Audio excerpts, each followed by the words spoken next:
Peter Crouch, if you weren't a footballer, what would you be? You were going to ask me that one. I've answered that before, so no comment this time. Fair enough. Just describe in a few words, in a few sentences, your passion for the game. Where's it come from? What is it? Obviously, I think my dad got me into football at a young age, and it's always just been, my first love. I think as any young boy growing up, and I never really grew out of it. Just everything about it, the fans, the way we play the game in this country, it makes you obviously, still in love with the game as much as I did when I was a 9-10-year-old. With that in mind, what is the secret in maintaining your enthusiasm for the game after all these years? It's just, I think, just playing with a smile on your face. I still play the game the same way that I always have. I love going out there, I love playing football as much as I always have done. And I think the day you stop enjoying it is the day that you have to hang up your boots. Greatest moment in your club career? In my club career, I think maybe the times at Liverpool, probably reaching the Champions League final, winning the FA Cup. On a personal level, I think it was a hat-trick I scored against Arsenal was up there for me, and goal against Man City for Stoke that I've scored. So there's been some good moments. 42 England caps. Should you have got more? Yeah, obviously, I would like to have got more. I'd like to have reached 50. That would have been a nice milestone. But I'm happy with my England career the way it's gone. I think I didn't miss a squad for 5 years under Sven and then Steve McLaren. Played a few times under Capello, but I look back with fond memories rather than what might have been. I was involved in probably the best England squad for a good while, in my opinion. The players we had in 2006, I thought was a team that could really go on and win the World Cup, and we fell a bit short, but it was a pleasure to be involved with those kind of players. Are those days over? England's finished for you? The door's closed?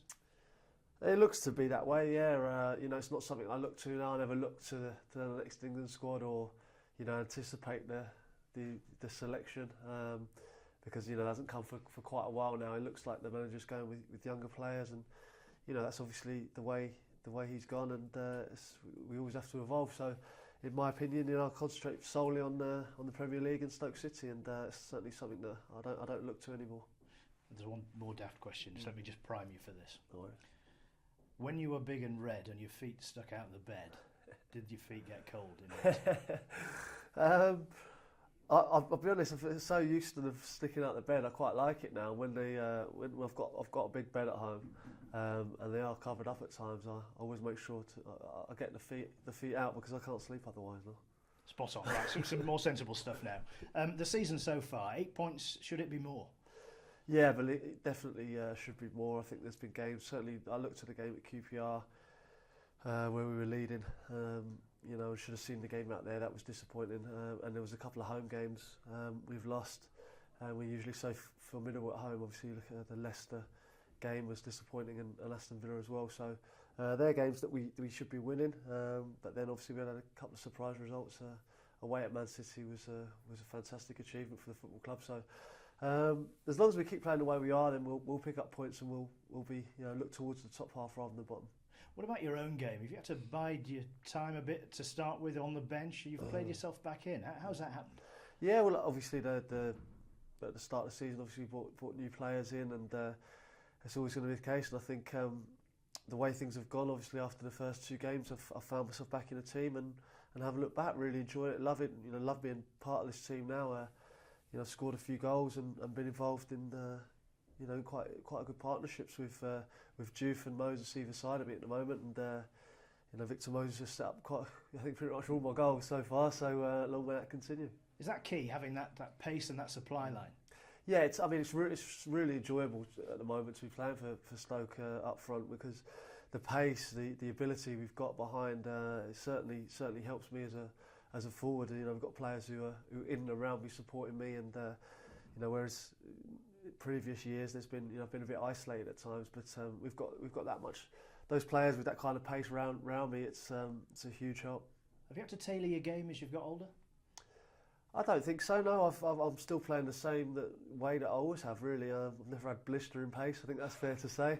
So I can't lose that. I've always played the game the way I've played it, and as I've got older, I genuinely believe that I'm probably a better player than I was 4 or 5 years ago. Does it help having Mark Hughes in charge? He's a striker, he knows what that role entails. Yeah, I remember watching, obviously, the manager at various clubs, obviously Man United, but Chelsea as well, and he's quite similar in many ways to me, the way he plays the game, and he went on to play till he was 38. I heard him say recently, so if I can get anywhere close to that, I'll be happy. Got 3 more questions for you. Swansea next in the league. They're 5th. They're riding high. Been a bit of a surprise package. No, I like I've always liked the way Swansea play the last few years. Whoever the manager's been, I think Gary Monk's come in and taken over, is doing a fantastic job. But they've got a great squad. They've got some fantastic players, and I thought they were always going to be strong, and that's proved to be the case this season. Why don't you do the robot anymore? That's amazing how many people ask me that, and I don't know how many years it's been, almost 10 I think, since the robot was about. But I just think, if you keep doing it every weekend, people are bored of it. It's special, people love it, and if I pull it out every weekend, it loses its magic a little bit. I've got an idea for you. You're on 90 odd goals now. What about pulling it out of the bag when you reach 100? That's not a bad idea. I haven't thought of that. I've thought about getting 100 Premier League goals. That's something I've always looked to. That'd be a great achievement, on a personal level. But it's the first time I've heard on the 100th doing the robot, and I wouldn't bet against it. Spot on. Thank you very much. Stop there.